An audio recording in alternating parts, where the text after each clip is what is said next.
Good afternoon, everyone. Thank you for joining ITAR online weekly webinar. Also, I want to thank Dr. Javier for accepting my invitation. This webinar will be live on YouTube and recorded. This webinar will take 45 minutes and then we'll open the floor for any question. There is two types for asking the question. You can just raise hand and we'll go one by one to ask Dr. Javier for any question, or you can type your question below your screen in Q&A. Our guest today is Dr. Javier, is a lecturer in accounting and finance and at TSD University Business School. She joined TSD in 2019 after completing her PhD in corporate governance from Nottingham Trent University. She has attended and presented her research at a large number of top information conferences, like British Academy of Management, British Accounting and Financial Association, European Accounting Association, and International Corporate Governance Society. Workshops and research seminars in various countries. She is the first Chinese international student president of all UK Student Union, and she was awarded the highly commended International Student of the Year in the UK in 2013. Finally, she is working toward her CIMA professional certificate. I know Javier maybe 4 years ago, and we met in many conferences around UK. Most welcome, Javier, for accepting, as I said, my invitation, and the floor is yours. Hello, good afternoon. I guess some of you are quite late evening now in your country. So thank you so much for attending the presentation today. I am going to share the slides so you know my name and also the co-author of the, of the paper. Sorry, yeah, okay. So today, thank you for the invitation, Ahmed. I am going to just do a presentation of a newly written paper between myself, Kenny T, and also Victor Chan as well. It's about the impact of the CEO social ties on the innovation efficiency and empirical study on the Chinese listed firms. We have submitted one journal for this paper, and that is under review at the moment. So today is not only me attending this webinar, but Kenny is also in the room as well. I see his name. So any questions, please just ask us. Feel free to also pause if you would like to. I'm happy to just pause and explain some of the details if you are interested in. And Kenny is the expert in data analysis. So any questions that if you want to go more into details of the data analysis, then I might need some help from Kenny, if that is okay. All right, so let's make a start. I am actually quite excited about this paper because I finished my PhD last year, and this paper is coming from one part of my main thesis, and I hope you enjoy today's presentation.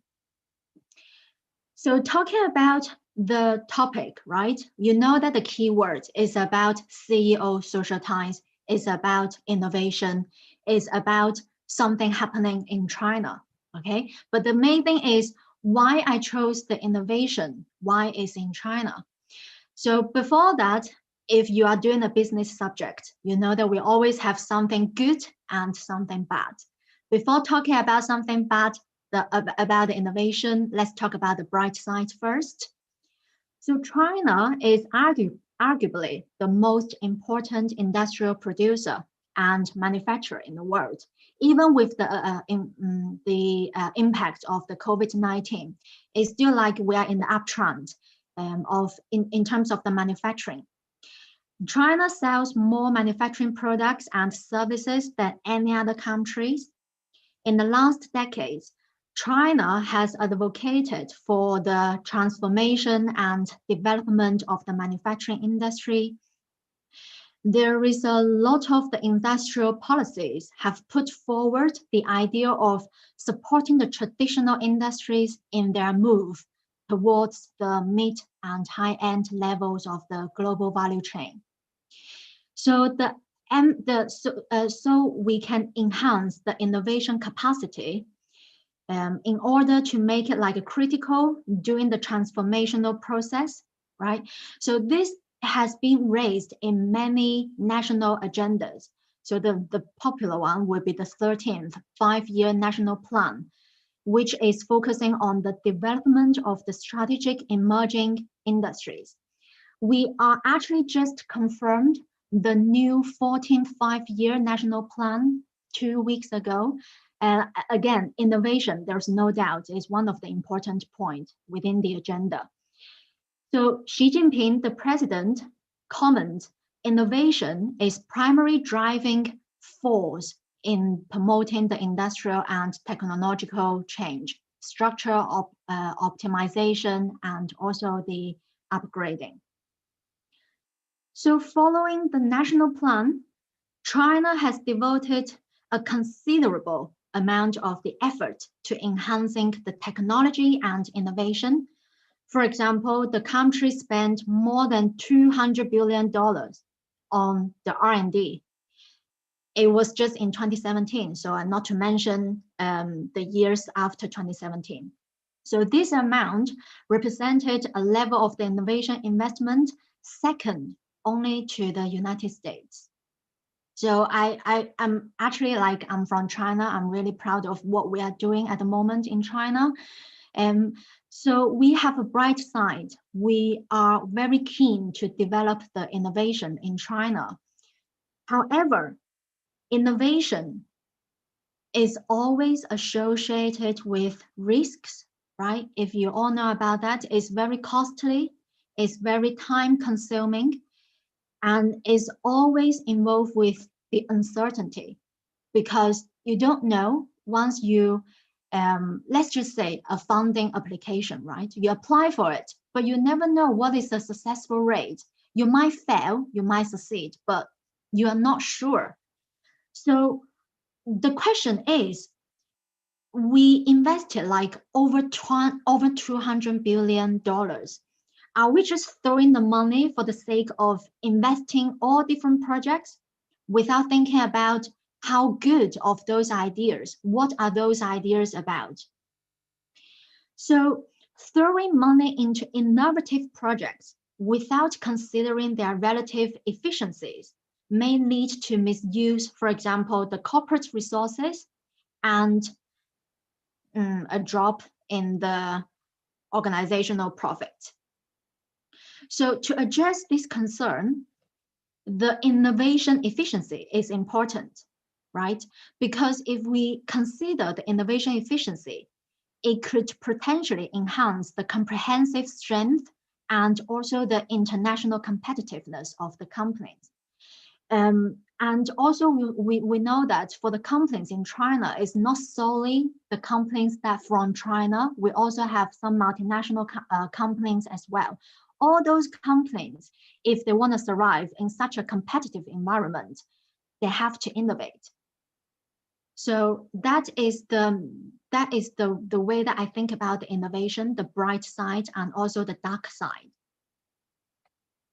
So we go back to the topic, the keyword, the innovation efficiency, right? We need to think about what are the things that involve in the innovation efficiency.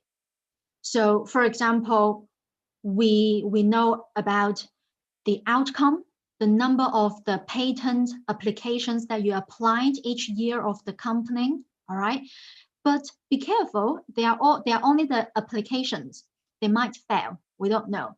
So the ultimate outcome is the number of granted patents, which means that those are the successful numbers of those.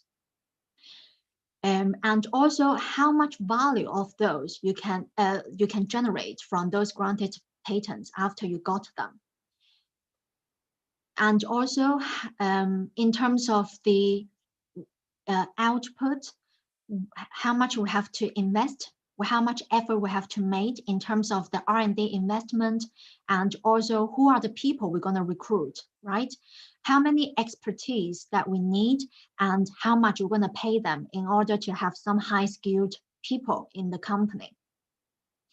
So I defined the innovation efficiencies with two main like input and output. So basically the input will be the R&D investment and the R&D personnel. The output will be the number of the total granted patents. And one of the critical components for improving the efficiency in innovation is the vision of the leadership. All right, so when we are talking about the leadership, it could be the top management team. It could be like the keyword in my study would be the CEO, right? Is the CEO's ability to employ the good strategic decision making is predominant in formulation and implementation of the innovation activities. So that is why I put the CEO as one of the key person in driving the innovation efficiency in my topic. Although the shareholders, they provide investment guidelines on how to use their funds and resources to grow the firm, to make the business practice more realistic, and innovation-related theories have indicated that the CEO possesses substantial leeway in allocating the resources.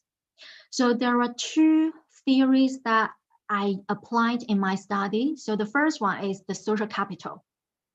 So social capital theory is a broad term that encompasses the norms and networks facilitating the collective actions from the mutual benefits between different parties. So for example, it's not just about the host company, it's also about the companies that you are having the business with, you are in partnership with.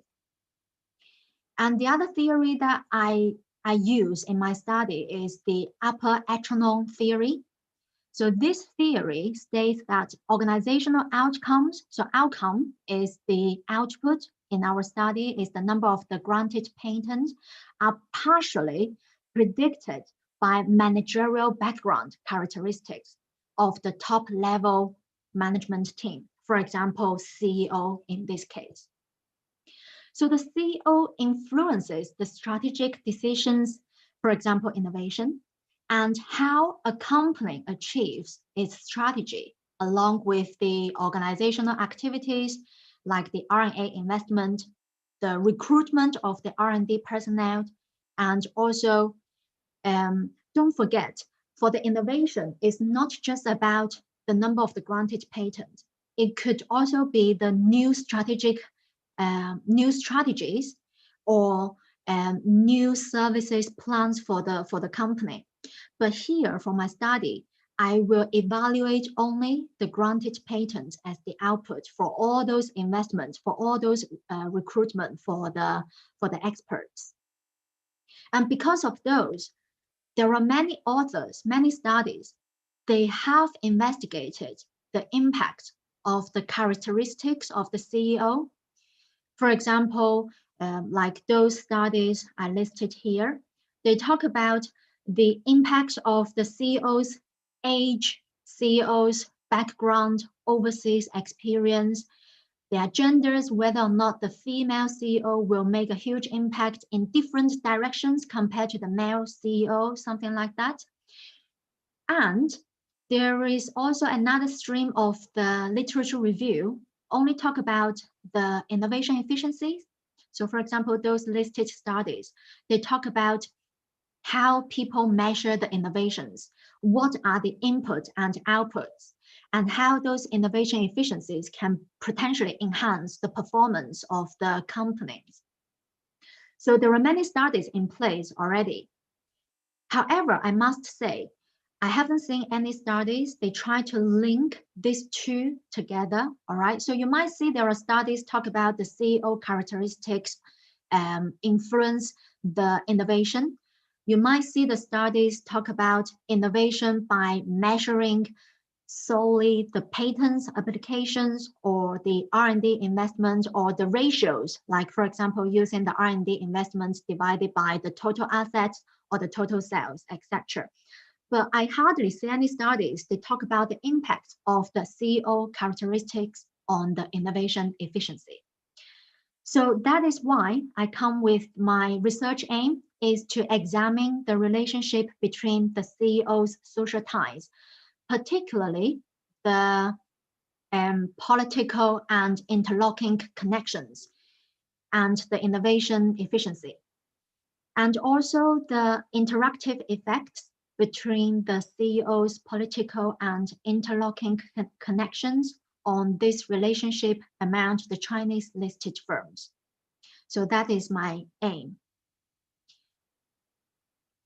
So the China setting is actually quite good for investigating this impact on the social connections on the innovation efficiency.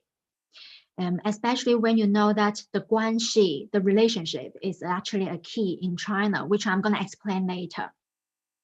So the managerial, let's talk about the political background first, okay? So the managerial and political connections are popular, especially during the transitional period from central planning to a market system in China.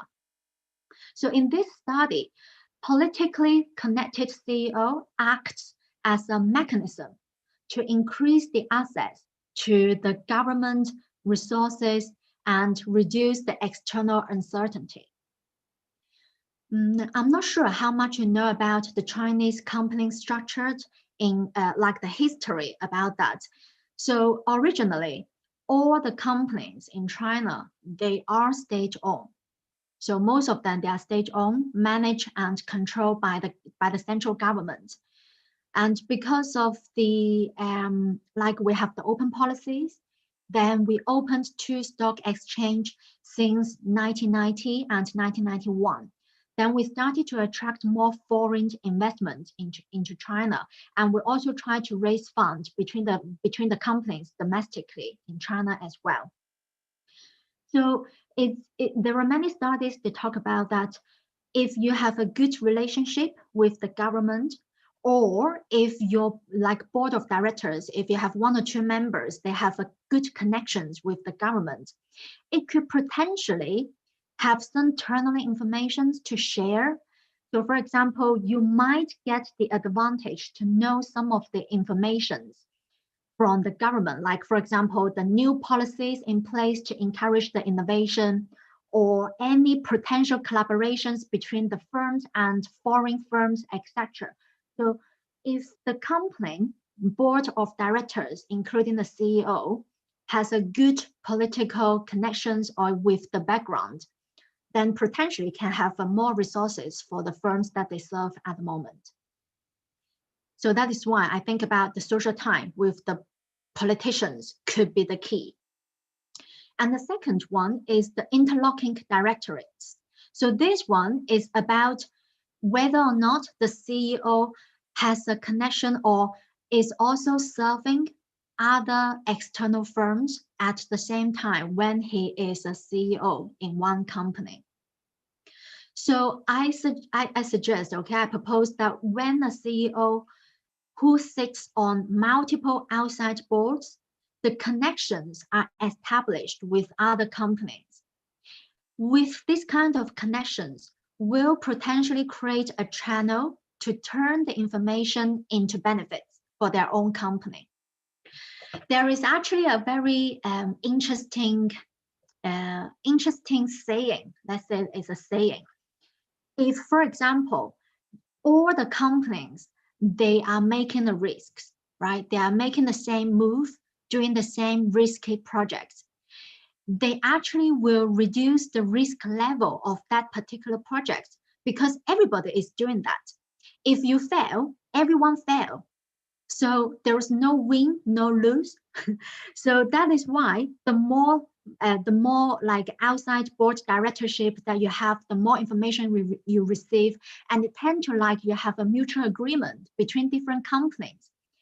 And on the other hand, you can also learn as well, right? So being a CEO is not like that you know everything, but by the time you learn, by the time you know all those informations externally, it looks like you can share the good practice within your own company, and then that could also reduce the level of uncertainties when you do the innovative projects. So that is why if you have a good social tie with other companies, this could potentially enhance the innovation efficiency. And that is the conceptual framework that I created. It looks quite simple, but I don't want to make it more complicated. As long as you can understand, it's a straightforward idea. Basically, if the CEO has a good social tie, then potentially will encourage more input in terms of the R&D investment, will recruit more right experts in the team, and then you will have a very good number of the granted patents for your company. So that is the conceptual framework for my paper. So potentially I have about 3 contributions of my paper. So the first one, it is, as I mentioned, is the first attempt to explore whether the CEO's social connections can facilitate a firm's innovation output based on what they have invested. So although each of these innovative elements has been intensively examined, a mechanism of the integrating the innovation input and output, it seems like still lack of the empirical studies, especially in the corporate governance literature. So our research provides also the practical insight on what should be considered when strengthening a firm's innovation efficiencies in China as well. So for example, if we find some like good findings, we do prove that the political connections and also the interlocking directorates would definitely help the innovation efficiencies, then that is very practical. The company, when they recruit the CEO, they could think about the requirement, what are the duties, and what kind of backgrounds they are searching for when they look at the candidates. And the third point is about the guanxi. So guanxi is a Chinese term. It basically means relationship. It's about a network. So this study links to the corporate governance literature on the guanxi in terms of helping the company to explore the innovative opportunities, not just for the firms that they are working on at the moment. It's also about for the future collaborations and also for the future investments as well. So it's not just about the investments, how you can attract investments. It's also about when the company try to invest another company, they can actually look at the background of the company's CEO, for example, how well in terms of the political background, how many like directorships that the person holds externally, etc. Then they can actually decide whether or not they want to invest in this kind of firm. And then the last one is the contribution to the literature, which I've mentioned in the first few points already. So those are the contributions. So after we know the aim, objectives, and also the kind of like the background, then we decided to use a quantitative approach, and we connected the panel data of the 5 years between 2013 to 2017 with 1,663 firm year observations in the Chinese high-tech, what I call the high R&D investment industries. And once we remove most of the companies, they do not report the R&D investment, the companies or the companies that they do not report the number of the R&D personnel they have, then we will remove those companies.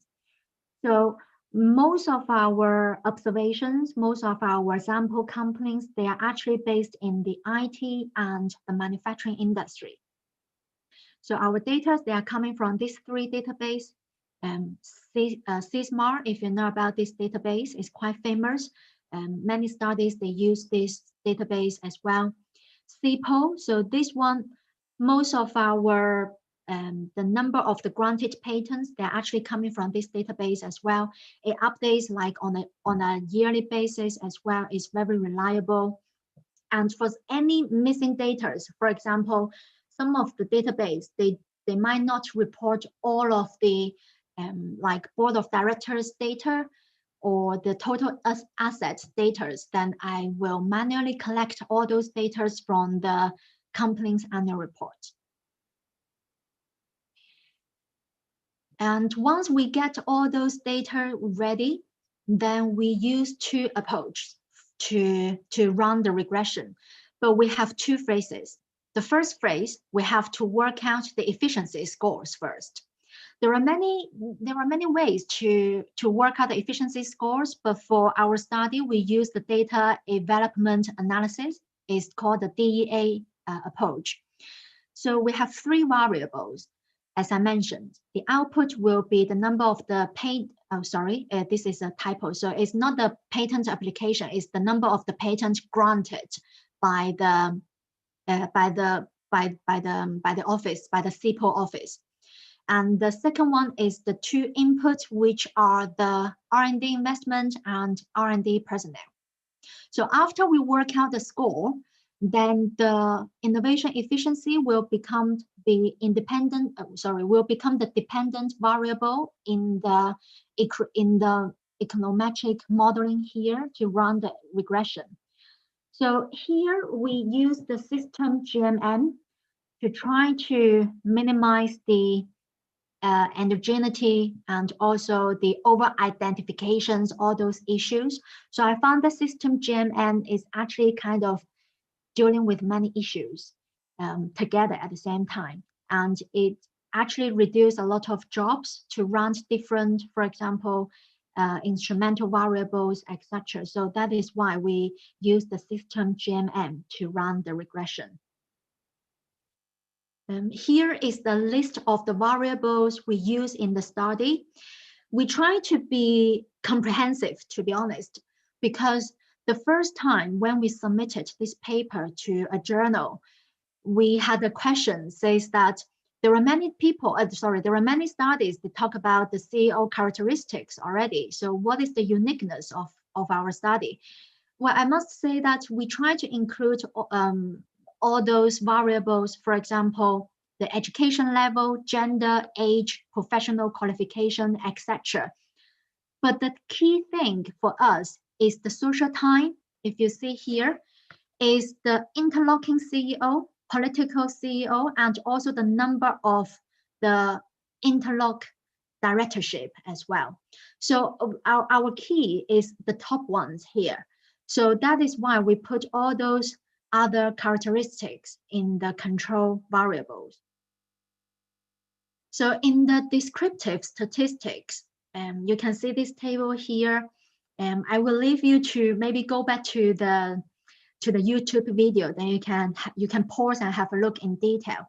But the key things that I wanna highlight here is you can see the variation is huge. Okay, so you compare to like minimum to max. Let's say the personnel, for example. So if a really high tech company or R&D orientated company, they tend to have a very high number of the experts, I must say, working in the R&D department. So you can see that the standard deviation sometimes is really high, which I hope that you can all understand because it's innovation.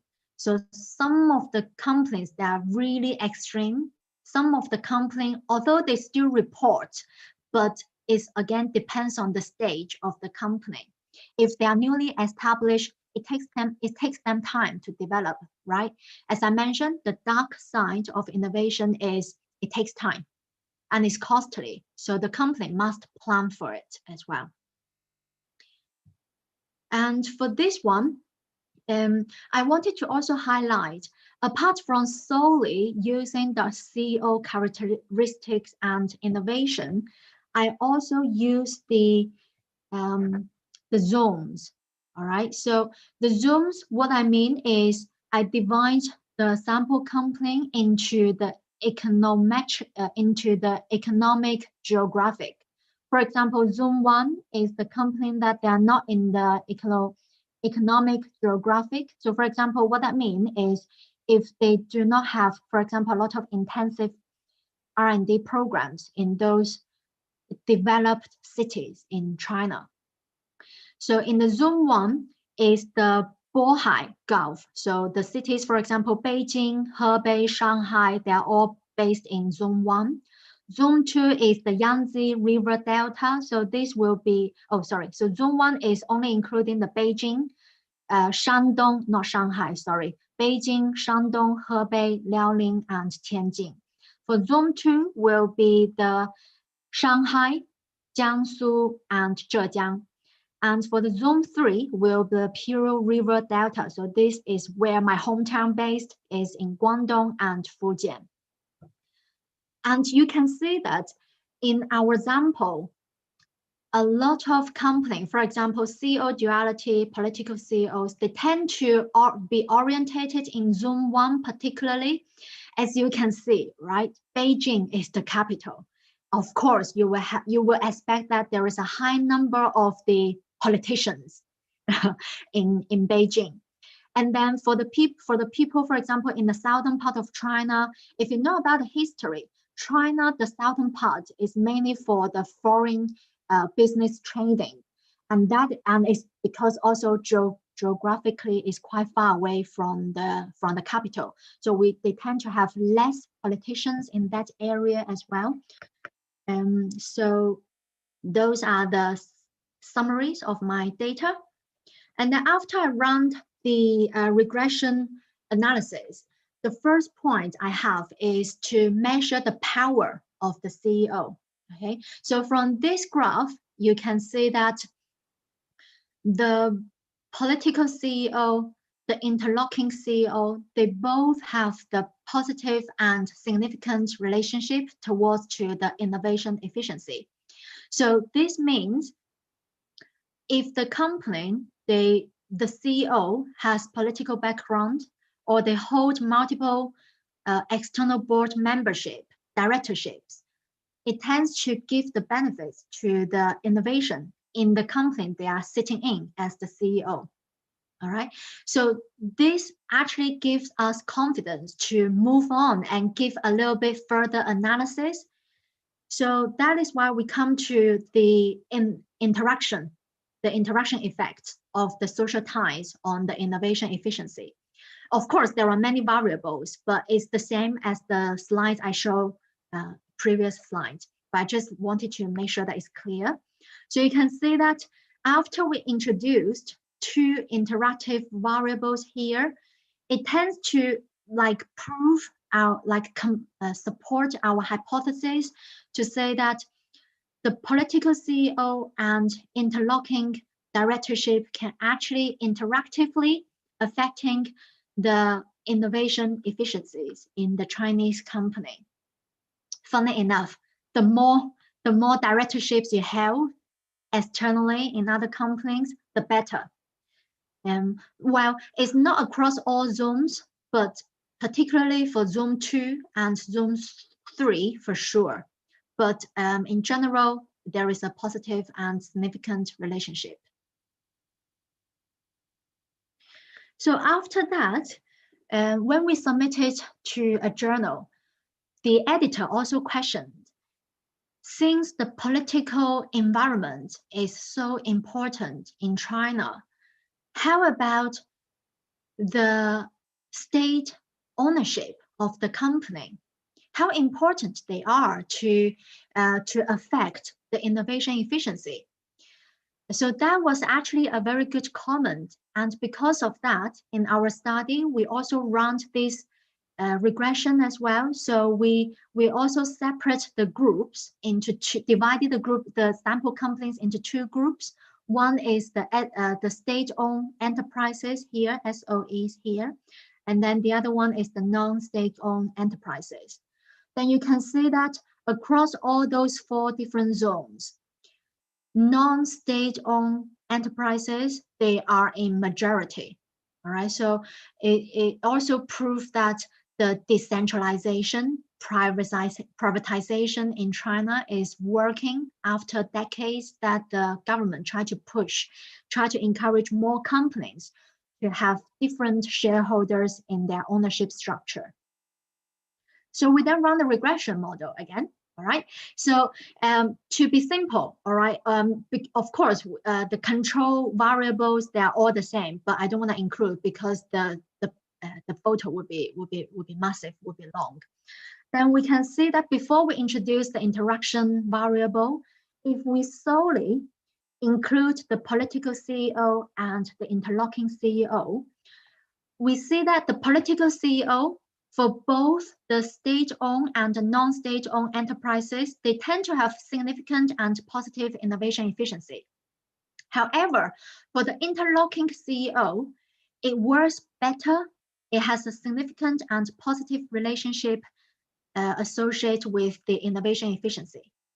Okay, so, but not for the state-owned company.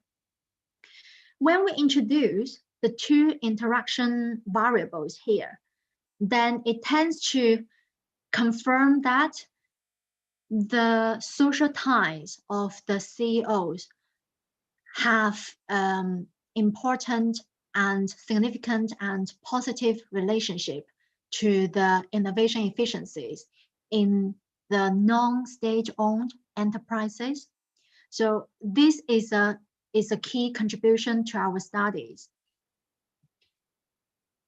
There are a number of findings, as you have seen when I went through all those previous slides. So I'm not going to repeat them, but what I want to emphasize is the CEO political and the interlocking connections emphasize the contingent value of the CEO's external social capital.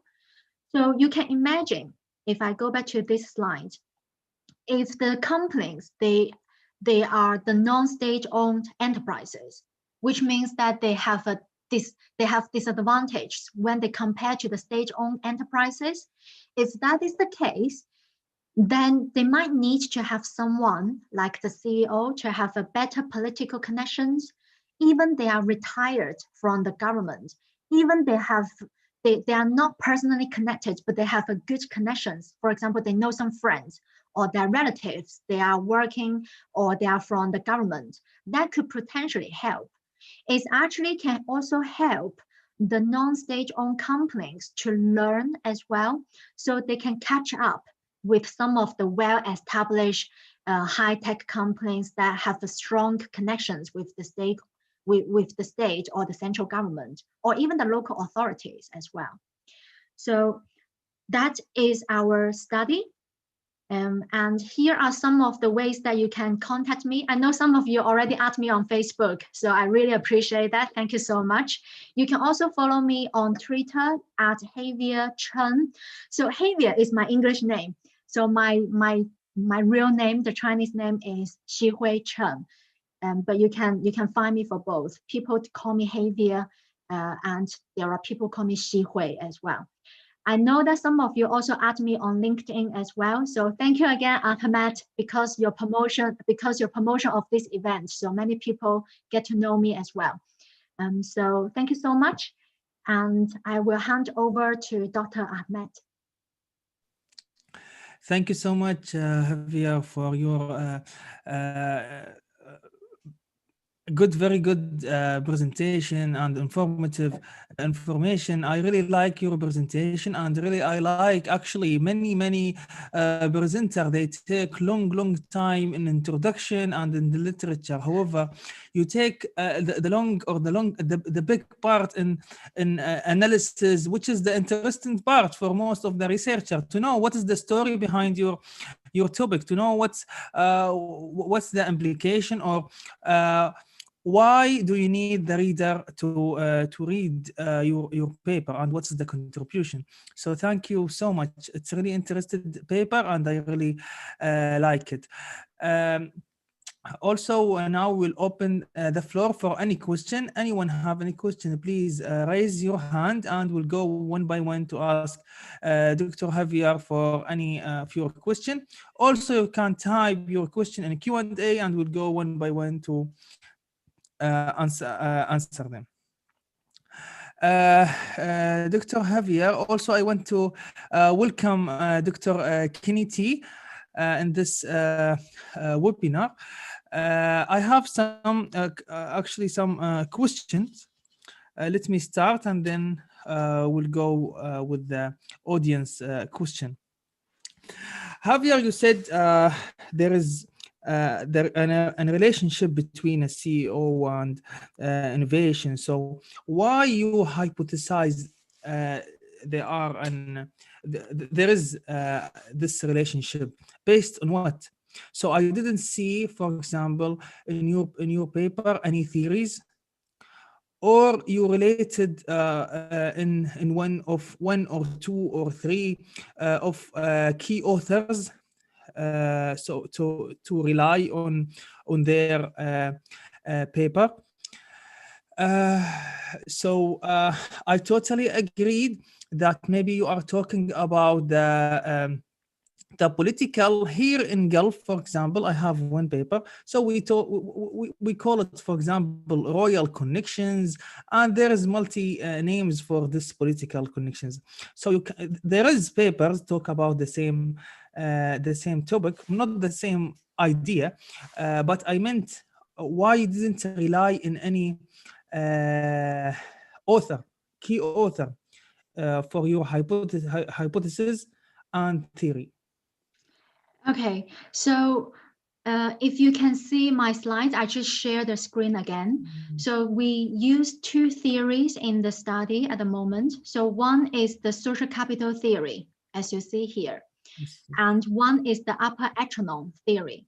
So these two theories like emphasize the importance of having a good networks, especially in the top executive team. In all companies, it's not just in the Chinese company, but in all companies. So the two key authors for the theories, as I mentioned in here, and then for the key, for the key studies, I must say the studies that I mentioned in this slide, they are all very important, and they are actually quite interesting for you guys to read as well. So all I see is, as you mentioned, there are many people talk about similar topic already. But to me, China, the relationship is so important. And everybody is talking about the decentralization in China.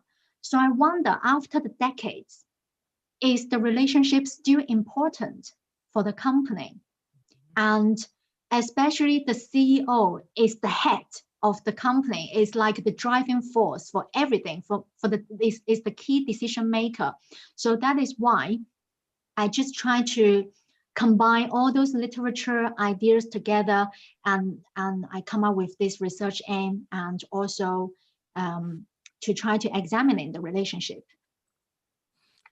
Thank you. And also regarding the CEO measurement, one of your first of all, I want to know how many measurement you measure the CEO regarding age. Sorry, for age.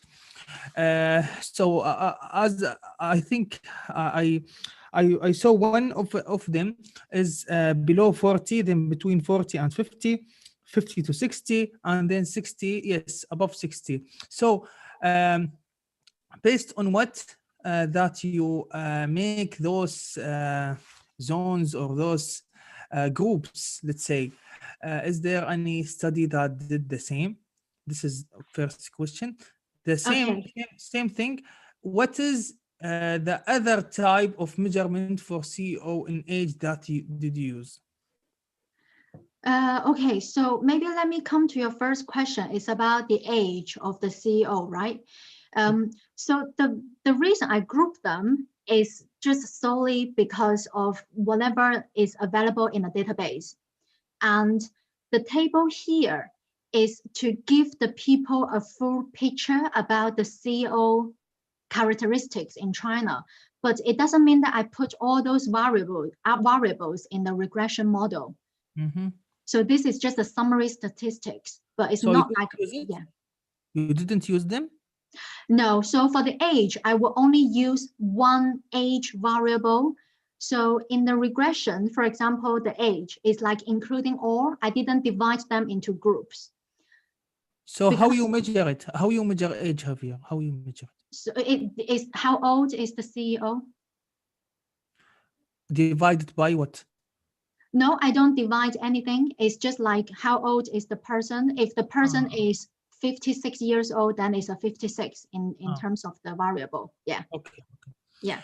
So I didn't use those. So what about the education? Because I saw very interested variables actually, and it's so rare, which is CEO education, gender, age, also professional qualification. This is so rare.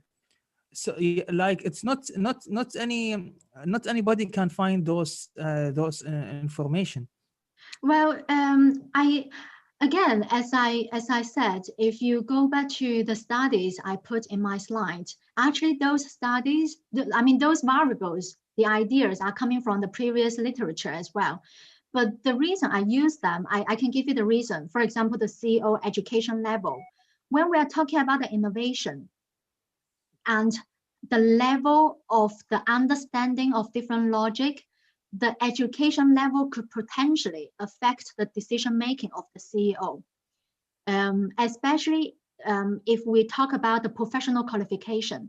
If the CEO has no background about innovation, then it takes them time to understand more about the logic of why innovative projects are important for the company. So that is why some of the variables are actually, as you mentioned, is quite interesting and is quite relevant to our studies as well. And if we are talking about the overseas background, there are more and more studies now. Actually, they mentioned if the person has the overseas experience, it tends to be more open-minded when they experience a new idea from other people or even from some strangers. So if the CEO has overseas background, it seems like they will be more willing to accept more different opportunities and have a high tolerance of the risks. Can you go back to your analysis, please, Javier? So I want to know which of those did you use?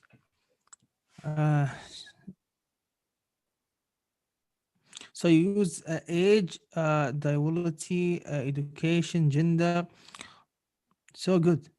So good, Javier. Oh, thank you.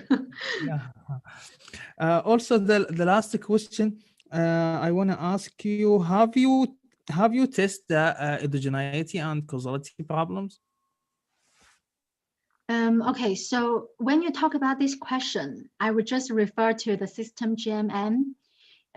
If you look at the tests here below, is the Arano, so the AR1 test. So those are the autocorrelation, yes, and also the Hassan tests. Yes. So if the first order autocorrelation is significant, then it means that we have no problem. Especially the second one is rejected, then it means that our data is fine to go ahead to accept the hypothesis. Also, you used GMM as well, so this is yeah. So I think it's pretty robust for our results, and it's very consistent after we run the following few regression tests. But I know that in the Q&A, I see some people, they have some questions about Let's go to Q&A. Yeah. Thank you for answering the questions. Now do we have some question with Afizal Aswadi. She asked about is there there is no negative impact of political connection in China? Yeah, so in our study, if we look at them, they look like they are all positive and significant. So I wouldn't say that there is no negative impact of the political connection. But in our study from our sample company, it tends to be the case that if the firm is in a high-tech industry, if the CEO has a political background, it tends to be good to the innovation efficiency. What about the literature, Javier? Is there any paper find a negative relationship? Yeah, so there are studies they found the negative relationship because the theory from those findings is the CEO with the political background, they are quite reluctant to make a change because they try to have a firm status of what they have, where they are in the company and also in the government status. So for those CEO, they have a low risk tolerance. So there are studies, they have different arguments, I must say. But from my sample case, it seems like they have a positive impact. So how you can tell us what's the difference or why your study find a positive relationship rather than negative as other paper. So when we compare your paper with other paper that published or used China listed company, so what is the difference? Why your companies have a positive and their company has negative, which is all of you use the same sample, which is China? I think I think the key thing here we must be clear is the key thing here is innovation efficiency, as I mentioned. Ultimately, we wanted to achieve a high innovation efficiency across all firms, right? So the political status of a CEO is kind of like a bonus. Remember, for my data set, a lot of them, they are IT and manufacturing company. I know that there is a person mentioned that my company is quite biased because they are all from the high-tech industry. I must say, yes, it is. Because I wanted to go for the innovation efficiency. So even the CEO has no political connections, has no interlocking directorship. They are innovative already, okay? So what I'm saying is, on top of that, if a CEO has a political background, it gives the bonus of the company achieve a higher innovation efficiency. There is a second question. It seems to me that the data set is biased. It is driven by the industry that has a lot of patent granted. Yeah, so that is the question that I answered, is because for me, I want to measure the innovation efficiency. So the companies that they do not have this kind of data, I remove them from the sample data. So it is normal, and as I mentioned, the CEO is innovative already in this kind of industry. But the aim of our study is, can the political and interlocking connections give extra bonus to this kind of company? Third question, question or point number 3, those CEO variables are highly correlated. Okay, so okay, so can you explain a bit further what are the variables that are quite highly correlated? Afzal, if you can maybe feel free raise to your unmute. hand. Yeah, if you want, you can ask her. It will be better. Afzal, if you can raise your hand, please. Yeah, or you can leave comments to let me know what other variables you think is quite highly correlated. We do run. Yeah. Can you hear me? Yes, we can. All right. Okay. Now I just want to know what would be, because you are basically trying to there is a possibility that you are measuring the same construct. So you have the CEO measures here. CEO age, CEO duality, female CEO, CEO education. These are all CEO characteristics. So I'm just afraid that it will probably be measuring the same construct. So, but I'm not sure what the correlation of the correlation table will actually tell you, or the VIF, which I tell you. But I'm just afraid if I'm reviewing this paper, then I would query why you have so many CEO characteristics at the same time, while you can just only survive with only one or two. So I'm just it's not really a question, but I think it'll probably be important for you to just be careful with the number of the control variables that represent CEOs. So that's 1, 2, 3, 4, 5, 6, 7, 8 variables that has to do with CEO characteristics. So, right, 8. So I'm just a bit curious about the nature of the variable, the test, whether it's highly correlated or not. So yeah. I just wonder, Kenny, would you be able to explain a bit further? Kenny, are you online? Yes. Okay, I hear somebody call me. Okay. Hi. Hi, good evening, everybody. My name is Kenny. Okay. Yeah. Yes, I did run the correlation test, but I didn't show it. We didn't show it here. The reason is because when we use GMM to run the test. Okay. So you see, when the variable is highly correlated, so we are worried about the multicollinearity, right? That's the only concern that. Okay, so to solve this problem, that's why we use GMM.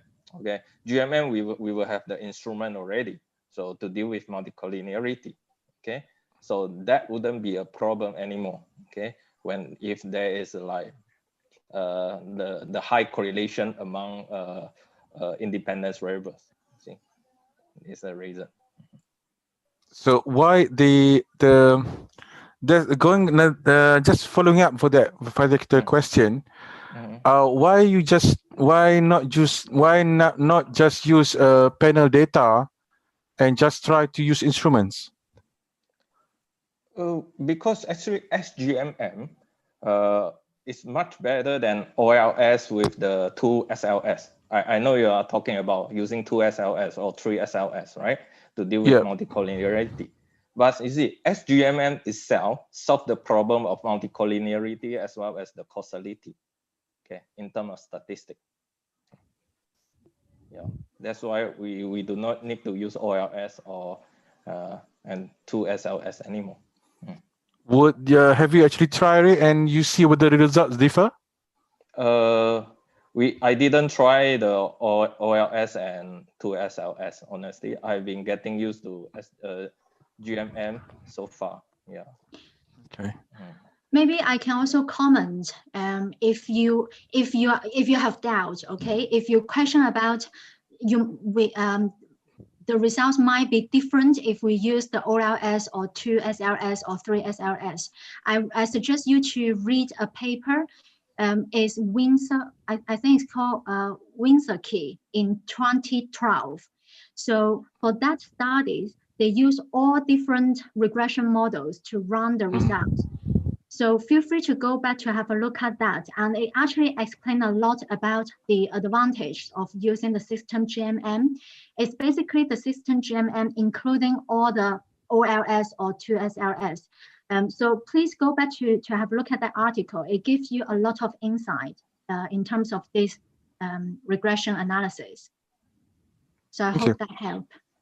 Yeah. And I need to add some point here. The instrument that was used, right, in this regression are the medium, okay, a yearly medium and industry medium of the 3 tested CEO characteristic, which is the first 3, as you can see here: political CEO, interlocking CEO, and the number of CEO interlocking directorship. Okay, we use the media as the instruments. Yes, as the instrument. Yeah. I'm not sorry. Let me just rectify something. I'm not saying that you're wrong, but I would see that GMM is always work as a robustness test rather than your primary test. That's the way I look at it. So yeah, but it's up to you. I mean, it's how you look at it. But because you're trying to solve something, so why not just run panel data first, then try to solve something? Because I think that would probably be I don't know, maybe a cleaner way to do it. So I don't know. Yeah, maybe you can't do, for example, 2SLS or any of those. I totally understood that it will also solve the problem of homogeneity and causality and other problems. However, just if the result will be the same as GMM, it will support your analysis anyway. In general, it will support it. So if not, so just stuck in the GMM, and that's it for Thank you. I think it's just like different people have different opinions. You just can't satisfy all. I can tell you a little bit story behind this paper. So when I sent this paper for peer review, people say, why didn't include that variable? Why there is variable missing here? The CO can also be included, the gender as well. Can you try to find the results? So there are many demands, and I must say it's really hard to satisfy. So when there is a demand, maybe we can actually think about that, break it down into a few different papers instead. Yeah, that's right. It's a good idea, by the way. It's a good idea, Javier, to, you have very good variables, as I said. You can cut it down, and, you can make this paper 2 or 3 papers, by the way. COA and the innovation or CO education. There is, you can do this. Yeah, I agree. Yeah. Also, I need to add some point. Yeah, I need to add some point here. So far, this paper, the number of works has exceeded 10,000 works. Okay, so when I was thinking about running more tests, I was quite hesitating about that.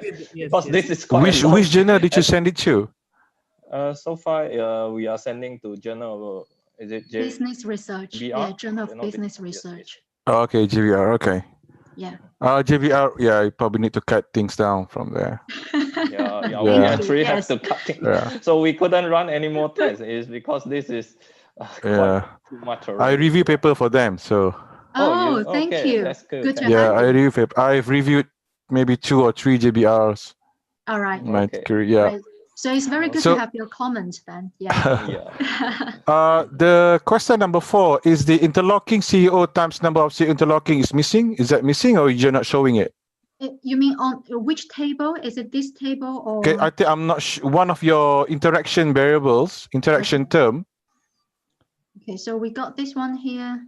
Yeah, one of your interaction, is it missing, or is it you're not showing it? I probably you mean. Let me have a look. The interlocking. You mean this one? I can't see anything there. No, the interaction. Interaction. Okay, I don't think I missed that one. So you must talk about this one. Yeah. So there's one interaction term missing there. Interlocking CEO times number of CEO interlocking directorship is missing. You cannot run that like that, right? Wait. There's another two-way interaction which is missing there. Do you see the screen or you can't? Yeah, I do. I do see the screen. So you have political CEO, then you have interlocking CEO, then you times political CEO times interlocking CEO. Then you have a 3-way interaction, correct? Yeah, you're right. Yeah. There should be another one there, which is interlocking CEO times number of CEO interlocking directorship.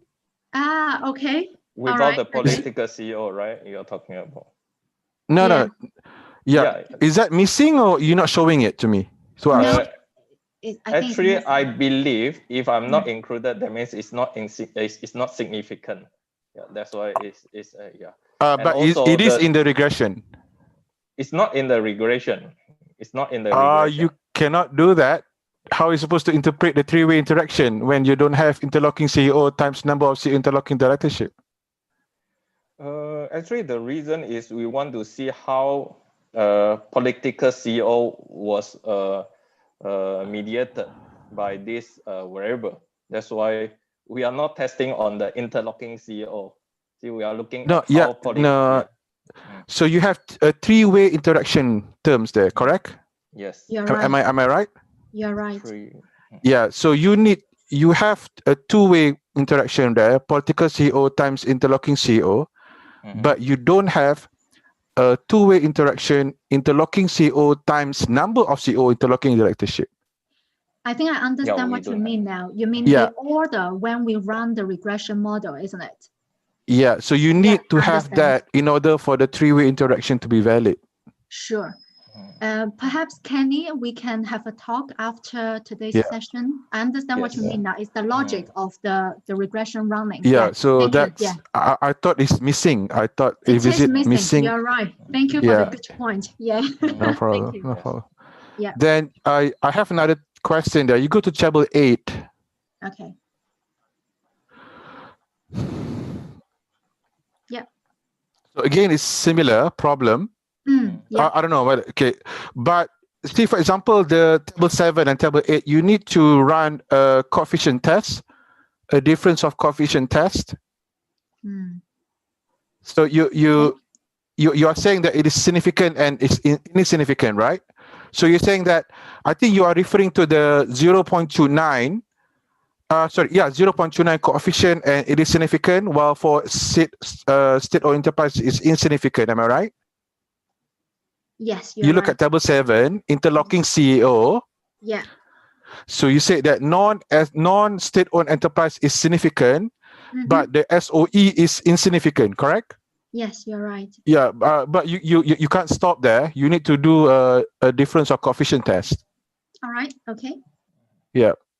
So you can't because it's incomplete. Your analysis is incomplete. So you need to do at least an F test to see whether it is significantly different from each other. So the same goes to table 8 as well. So you need to do a coefficient test, a difference of coefficient test. It's just a footnote, but because if you, for example, you can run an interaction, right? Interlocking CO times SOE. Or non-CO COE. I guess COE and non-COE is a dummy variable, but it is a dummy variable, so you can just run an interaction, right? But you're not running interaction. Instead, you partition. So if you partition, you need to run. It's okay what you have done, but you probably need to do a difference of coefficient test between those two variables, between those two coefficient tests. All right. Thank you. Are you talking between those two groups, SOE and non-SOE? Yes, correct. Yeah, so you need to basically the test is trying to say that whether 0.31 is significantly different from 0.29. Yeah. I understand what you mean. Yeah. We are testing on are the both coefficients significantly different? Yeah. Okay. Kenny, are you from Singapore or Malaysia? Originally from Malaysia. I can tell you, you and I probably are from the same place. All right. So yeah, I'm from Malaysia, but I'm in Australia now. So anyway, those and then another thing that I'm quite interested in knowing why you did not use resource dependency theory. So I mean. Okay. I think that's. I'm not saying that you have to, but I do have a paper in Management and Negotiation Review, and they actually asked us to focus on multiple. Sorry, not multiple. Yeah, they did actually. So, but we focus on resource dependency theory. Well, social capital theory is one of them, but also alternatively, you can look at resource dependency theory. Because you are saying all the good things that all the political CEOs are trying to do, that I would say that I think it would probably be good if you have resource dependency theories, because what you are saying that is very closely related to resource dependency theory. Now I'm just throwing you suggestions. I mean, you don't really have to. That's a very good suggestion. Yes. Yeah. I absolutely agree with you. So for the two theories I used, the social capitals and also the upper echelon theories, these two theories help us to generate the hypothesis. But in the paper, when I discuss the results, I do mention about the resource dependence theories as well, because it's all about resources you have, right? Correct, yeah. Yeah. So to me, it's like you can introduce many theories in the literature review, but it's like, what is the key theory you can focus? But again, thank you for your thought. I don't mind moving the resource dependence theory a little bit upfront in the paper. I can do that as well. Yeah, it's really up to you. It's really up to you. Yeah. It has gone through second round, first round revision, this paper? No, it's just the first round. Oh, it's currently under review under JBR, with JBR? No, it's just under review at the moment. Yeah. Oh, okay, all right. Thank you. No problem. Your input is so important. It's actually very interesting to help us to solve some of the things that we couldn't see between ourselves in the team. This is the reason actually for this webinar, to improve the quality of the paper, to end it, inshallah, to publish it in a top. Exactly. Yeah, I agree. I guess eventually probably we have to split the paper into two, because if we keep on adding more tests, it will be rejected by any journal. Yeah, it's too long already. If the reviewer actually will come back to you, then they will, a good reviewer will actually suggest you to do that. Yeah. So so yeah. Fingers crossed. We'll wait. Yeah. My paper published in Management and Conceptual Review, we use social network analysis. Okay. Yeah, we use social network analysis. We calculate social network. We use the centrality figures between eigenvalue. So we use a special software to calculate how the strength of the connections. Yeah. Well, that's very common in terms of management papers. So you can look at the management papers, but for accounting, it's not. Yeah, I mean, let me just. Or could you type your paper in the chat box? Yeah, I'm trying to. So hold on. That's great. Thank you so much. And your email, please. Maybe it will, Javier, it's good to have, Yeah, I've already added you on my Twitter. So. Oh, that's great. Okay, yeah, that is. Yeah, I've already added you. Great. So hold on. I'm gonna just this one. Let me just. I'm not sure whether you can download, but I'll just do it here at the Q&A. Okay. Yeah, sure. Can you get that?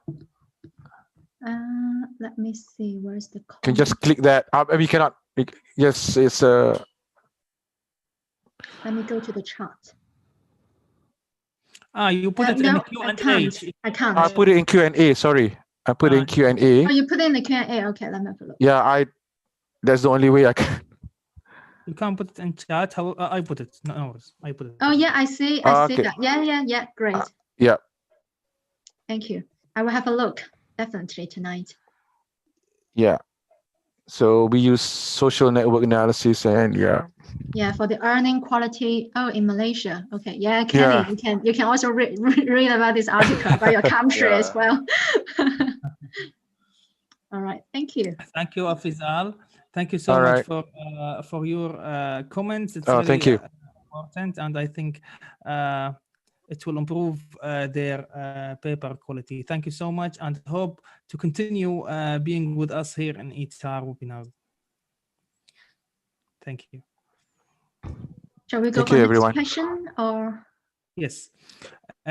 Also, there is a question from Tawil Asia. The impact of Corona pandemic COVID-19 on the development plan of startup in China during the year 2019 and 2020.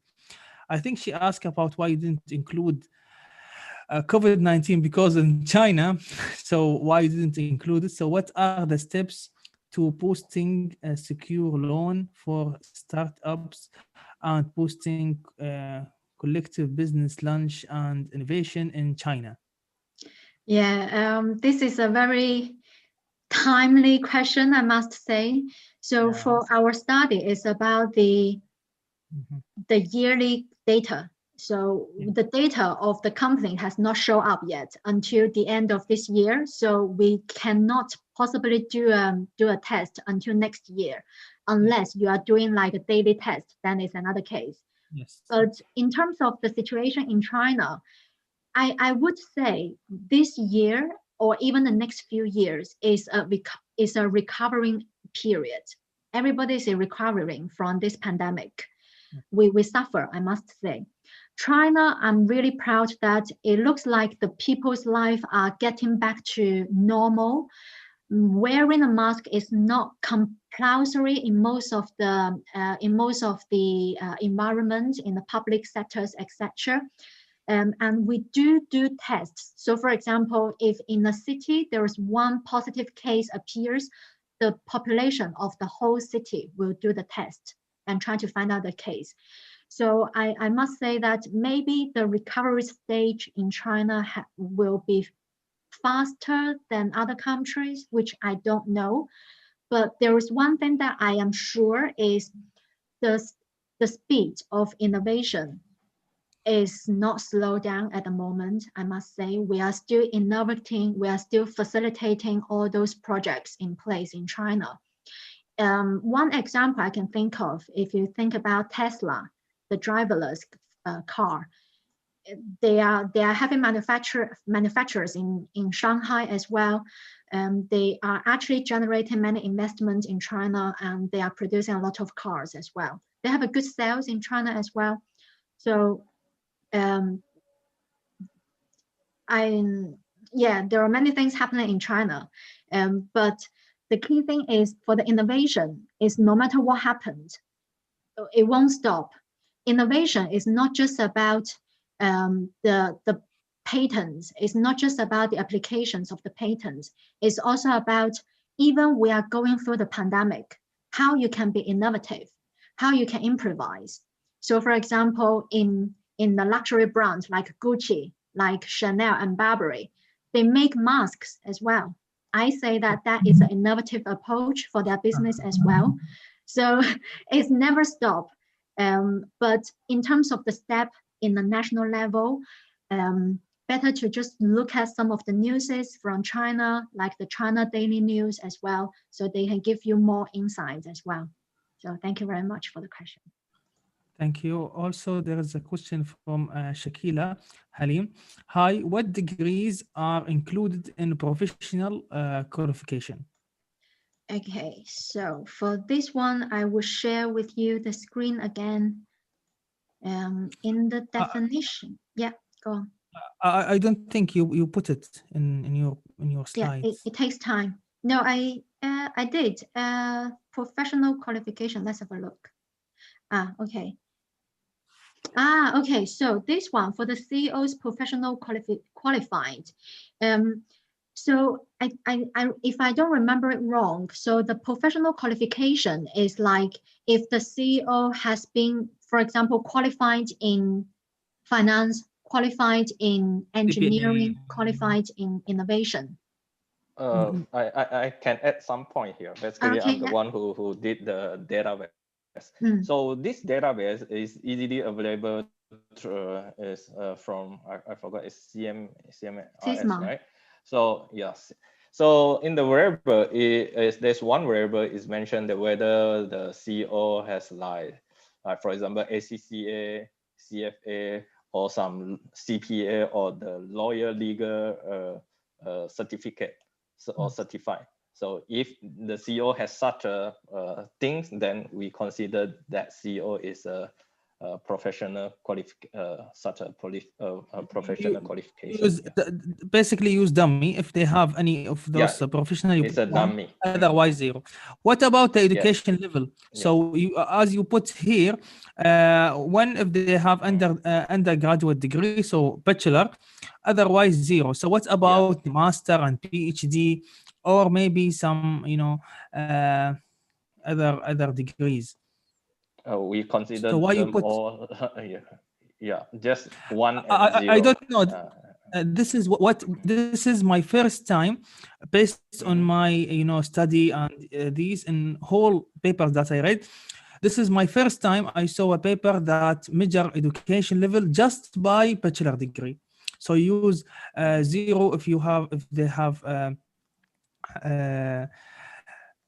undergraduates and 0 if they didn't have. So basically most of them they use also dummy, but 1, 2, 3, 4 if you have bachelor, 1 if you have master, 2 if they have PhD, 3 for example, if they're like this.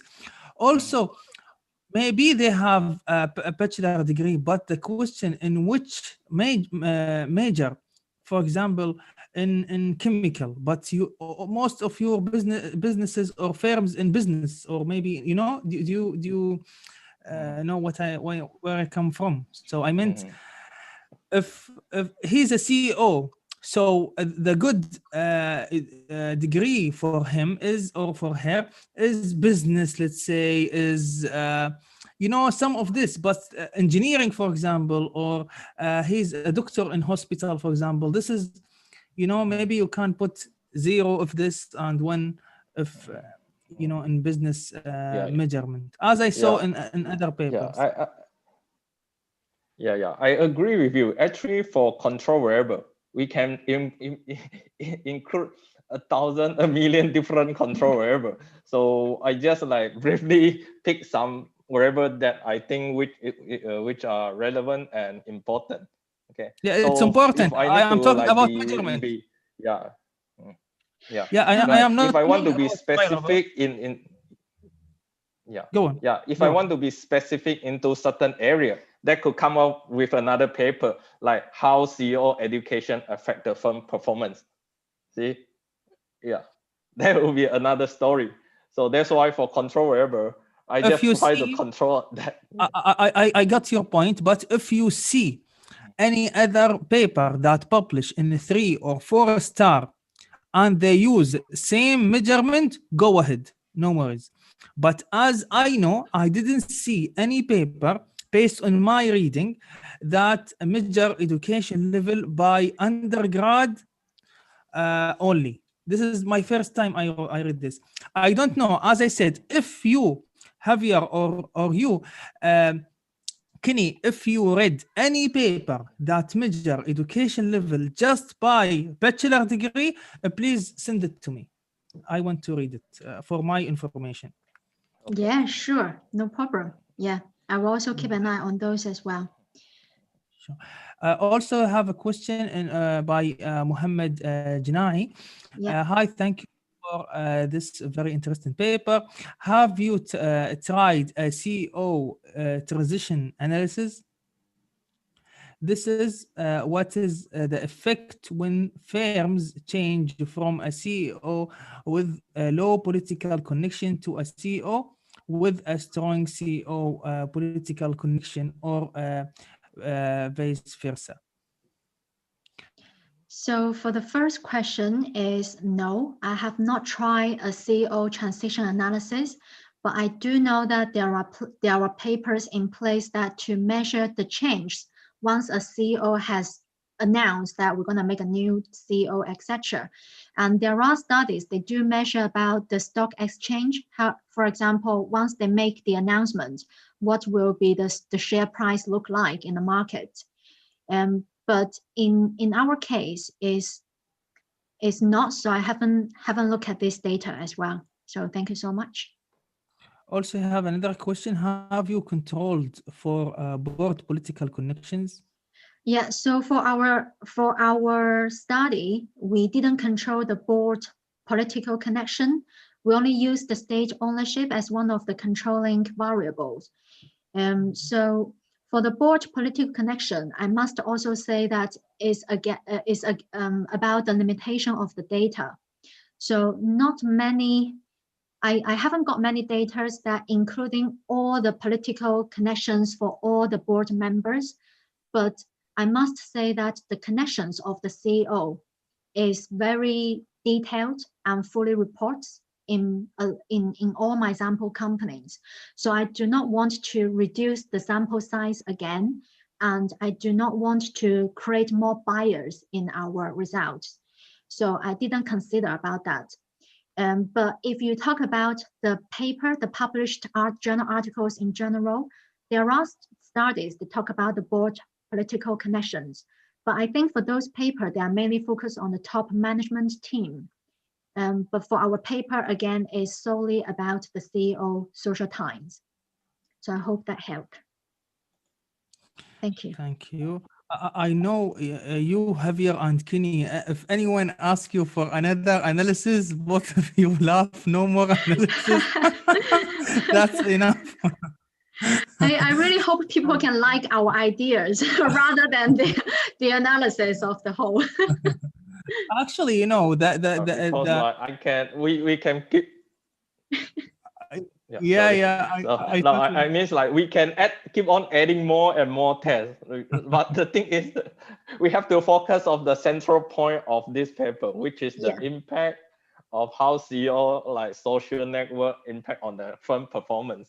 So I can keep on adding, for example, adding more control variable, adding more tests, testing that, testing this. But eventually, it's like out of the story already. It's good. It goes beyond our story. In the end, Kenny, it's all about the editor. Actually, it's about luck and the editor. So you don't know how the review look at your paper. Maybe they don't look at any of our points that we give it to you, both of you. Maybe he will look or she will look about another thing that we didn't mention in this webinar. So we just, you know, give you some hint, let's say, to improve your paper, or maybe to look at in this paper, or maybe it's a good idea for another paper. Yes. Let's have the last question from Anil. I don't know if this is related to this paper. He asked about what went wrong with Alibaba in China, and why was it not allowed for the IPO? If you have any idea. I think maybe Kenny will have different opinion to me about the Alibaba. I mean, I personally do the investment online as well. And when you talk about Alibaba, it's actually the Ant Financial Group. If I think that's what you refer to. So for my understanding, it's about the profit making, is about the debt crisis. I'm not sure how much you know about the Ant Financial Group. What they did was they are kind of like working as an intermediate. So they provide options of the loan to the people from a small portion, from like small money, for example, £10, £100, etc. But ultimately, it's the bank. They lend the money to the consumers, and it's the bank take the burden if the consumers they do not pay back. And the interest rate is really high, sometimes could be up to 16 to 20 to even 30%. So of course, from the central government's point of view, and even from the Bank of China, of course, for all those big banks, they do not want the debt crisis happen in China. But for the Ant Financial Group, they are the one that to take most of the profit in their pocket. And the leverage is really high, I must say. To some point, I think they are trying to leverage like over 1,000 times about what they have at the moment. So I think in the norm is like you have to have 10% equities when you go on the IPO, but for the Ant Financial Group at the moment is just reach 2%. So it's quite risky. That's how I can see it. Afizal Aswadi, he confirmed and agreed with Janai that his question were very good and worthwhile to look at the future, which is his question about have you tried a CEO transition analysis? That's what is the effect of the firm changes with the CEO with the low political connection to a CEO with a strong CEO political connection, or vice versa. Thank you so much, Javier and Kenny, for today, for your time and effort. I know many questions they ask you. Also, there is many questions in chat, but we can't go one by one. I know we talk a lot in this paper. Good luck, and hope this paper will publish soon. Thank you for your effort. Thank you for your paper. It's really interesting one, and really I like it. I like the idea. I hope really it's published soon, and the reviewer and the editor feel happy when they read it. Thank you, Kenny, as well for your contribution, and hope this is not the last time with ITAR. It will be the first, and also you will continue be with us. Also, you, Kenny, will invite you to join us in ITAR. Sure. Thank you so much. Yes, thank Hope you to for see your Thank you, Ahmed. invitation. Yes, Thank you. I'm great to be here. Yeah, thank you. Thank you. Bye-bye. Bye-bye. The next webinar on the 12th of November will be about a workshop about introduction to research profile website, a user perspective by Dr. Ghassan Mardini in Qatar University. And also this week we'll have another webinar on 15th of November about cyber risk disclosure and value effect for banks by Professor Sabur Mullah. So hope all to join those very good webinars. I will announce it tonight in all my social media, Facebook, Twitter, Instagram, ResearchGate, LinkedIn, and also my group in Facebook, which is ITAR. Thank you so much, and hope to see you again this week. Yeah, I hope to see you again in person soon as well, Ahmed. If you join, see you next conference maybe. Yes, see you next conference. Bye-bye. Bye-bye. See ya. Bye.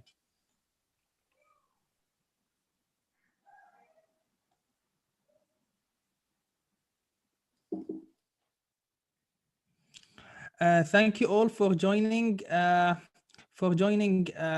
ITAR webinar, and hope to see you again. Thank you so much. See ya next week. Salam.